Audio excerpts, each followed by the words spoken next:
kulanti wacan oo wanaagsan saaxiibayaal waxaad ku soo dhawaataan muuqaal cusub aan kaga hadli doono kooxda kubadda cagta Barcelona haddii janaalka baarka 252 ku cusub tahay subscribe saaro si ay ku soo gaaraan muuqaaladii soo socda muuqaalkan shirgareeya la wadaaga taageerayaasha Barcelona mahadsanidin soo dhawaada saaxiibayaal muuqaalkeena maanta waxaan kaga hadli doonaa kooxda Barcelona ayaa galabta ciyaari doonto kulan ka tirsan horyaalka La Liga dalka Spain waxaa la ciyaari doontaa kooxda Villarreal waxaan fiiri doonaa shantii kulan u dambeysay ee wada ciyaaraan labada kooxood saacad ciyaarta la daawan doono iyo ciyaartooyda ka maqnaan doonto kooxda Barcelona shantii kulan u dambeysay ee wada ciyaaraan kooxaha Villarreal iyo Barcelona 4 jeer kamid ah waxaa badisay kooxda Barcelona hal jeer labada kooxood waxay wada galeen barbardhac kooxda Barcelona ayaa ku jirto kaalin saddexaad ee kala sareynta horyaalka La Liga dalka Spain 68 dhibcood ayay leedahay halka kooxda Villarreal ay ku jirto kaalinta toddobaad ee kala sareynta horyaalka La Liga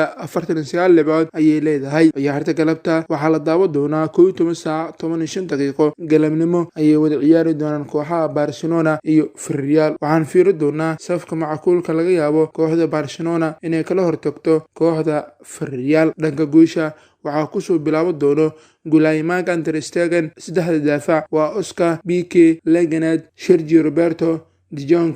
Busquets Pedri Jordi Alba weerarka waa Griezmann iyo Messi ciyaarta galabta Barcelona waxaa ka maqnaan doono laba xidig waana Philippe Coutinho iyo Martin Braithwaite saaxiibayaal soo saadaali kulan galabta ay wada ciyaari doonaan kooxaha Barcelona iyo Villarreal muuqaalkan shirgaray la wadaaga taageerayaasha kooxda Barcelona intaan muuqaalka isku arki doono sidaas iyo nabadgelyo.